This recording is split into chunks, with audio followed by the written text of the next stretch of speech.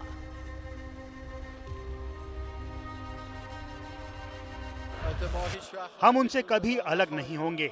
वो हमारे दिलों, हमारी आत्माओं और हमारे वजूद में बसते हैं। वो हमेशा हमारे साथ रहेंगे, हम सभी के लिए, हमारे प्यारे ईरान के लिए और हमारे देश के लिए।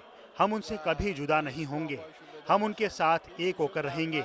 उन्हें ये जानना चाहिए कि शहीद इमाम का पाक खून दुनिया भर में प्यारे इस्लाम की जीतों में एक और अहम मोड़ लाएगा और इस देश और उसकी अटूट भावना में एक जबरदस्त और स्थायी लहर पैदा करेगा।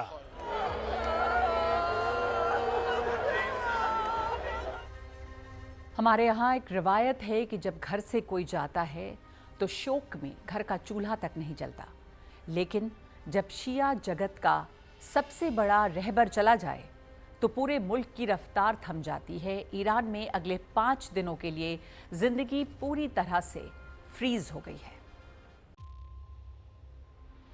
आसमान पूरी तरह बंद है, दफ्तर बाजार सब ठप हैं। जिस मातम की आग को ईरान दबाए बैठा था, आज वो लावा बनकर तेहरान की सड़कों पर बह रहा है। लेकिन इस महाजनाजे की शुरुआत पारंपरिक तरीके से नहीं हुई। ईरान की मीडिया से आई ये खबर ने सबको चौंका दिया। अंतिम संस्कार से ठीक पहले खामेनेई के ताबूत को सीक्रेट जगह पर ले जाया गया, जहां 4 महीने पहले वो मारे गए थे। शिया रवायत में शहादत को सबसे ऊंचा दर्जा हासिल है, इसलिए उस ग्राउंड जीरो पर ले जाकर उनके लहू को सजदा किया गया।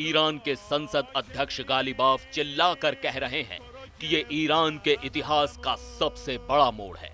राष्ट्रपति पेजेश्कियान कह रहे हैं कि 2 करोड़ का ये सैलाब इजराइल की बर्बादी का नया अध्याय लिखेगा।